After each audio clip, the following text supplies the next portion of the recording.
Radio. He is rock royalty, responsible for some of the greatest hits of the past 3 decades. I know that you never miss your water till you dry. Water till you dry. Man alive, was never satisfied if it's strong as a will in me. You only see round the tip of my tongue. Round the tip of my tongue.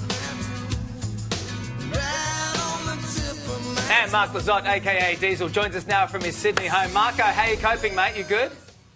I'm good. I'm doing really well, thank you. Well, mate, you've got a new album out. I've been seeing you sort of promoting it on Instagram and everything like that. How's it coming along in isolation, working like that? Well, I finished the album before this all happened, but it's a different way of doing things. And, yeah, now rolling it out. Like, I spent a Friday doing a lot of, what I'm doing today was more interviews and stuff. But, as soon as I'm connecting with people, it feels normal, Like, when I see that I'm doing a Zoom or whatever, it's like, oh, that's different. But now that I'm talking to you guys, it all feels pretty normal. Yeah, it's still a performance, isn't it? And, I mean, you surprised us all pulling out that cello. Who knew? Yes. Hello, cello. Hello, cello. I spent a lot of time doing that as a kid, and it was a great thing for me to start out on. But I in the back of my mind, I wanted that guitar, and it just wasn't going to happen straight away. Isn't that bizarre? There's a lot of young kids out there starting the cello going, really? I can move on to guitar and be Diesel? To think that Diesel started learning the cello and then became a rock legend. There you go. Yeah. Now, It's a rocking instrument, let me tell you. Yeah. My only reference to growing up was in the rock thing, that is. There was one reference, I mean one. It was ELO, like on TV, we'd see a video of Electric Light Orchestra, and there was that dude with the white cello, and I thought, that's cool, but it's not as cool as a Les Paul, though. Les Paul cello. Hey, we're strapped, You are, obviously your fans know this, but your friends and family knows too. You tour non-stop. You work so hard around this country. You're so committed to being out there on the road. Now that everything's shut down and you've got the album release too, are you missing being out there? Or I mean, are you like my dad who's really relishing this time off the road? I'm missing the connectivity of that instant thing, of course. Do I miss wheeling 90 kilograms of gear around all the time? No.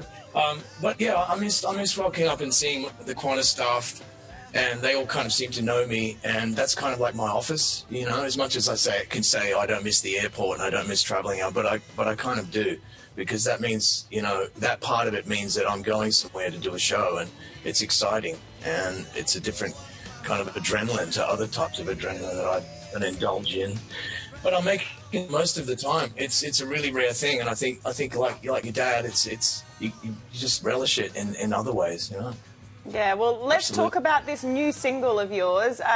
It is called On the Inside. First of all, let's have a listen to it. Nobody told me I've been on my knees, baby, please.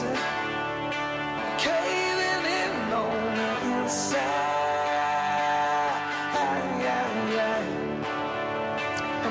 Well, it's aptly named, isn't it? On the Inside. That's where we've all been stuck for the last 50 days or so. How did the track come about? Well, I've made this record in the studio. I've heard about people doing that, and I just thought, record number 17, I think I'm ready to just go in the studio and make a record.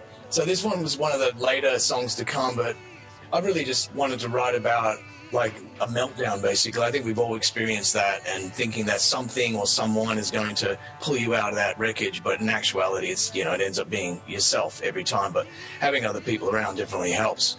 But it's a kind of a dark song, but I wanted to make it sound triumphant and bright and big at the same time, so that's where the electric 12-string comes in. Yeah, it sounds awesome. Man, just before you go, I want to talk to you about your kids, because Jesse's one of the country and going on to be one of the world's best photographers, working with Vogue and GQ and people like that. And now Lily, your daughter, is an incredible singer. She's doing pop stuff. You're producing her stuff. She's following in your footsteps. How do you feel about watching them grow up and get into the industry? Look, it's exciting, and it's heartwarming because I think, you know, both my wife and I have a lot of, you know, experience in both of the industries that they're in. So it's great to be kind of like sort of relevant, I guess, as a parent.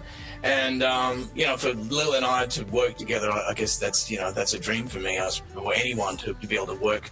But at the end of the day, we're just two artists that just collaborate together, really. You know, and there happens to be a chemistry there, whether it's father-daughter or whatever, there's a chemistry. And it's the same sort of chemistry I've gotten with other people that I collaborate with, really, in a really nice way.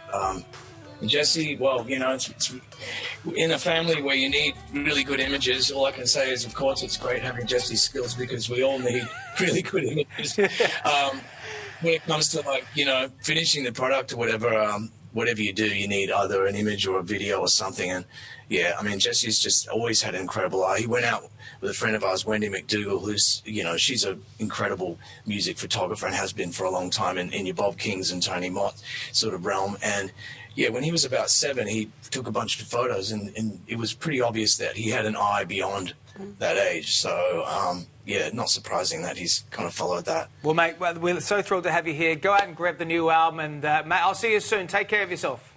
Thank you. You too. Sunset Stay safe, Suburbia. everyone. Go to Diesel's website and download it and stream it and do what you have to do. Support us.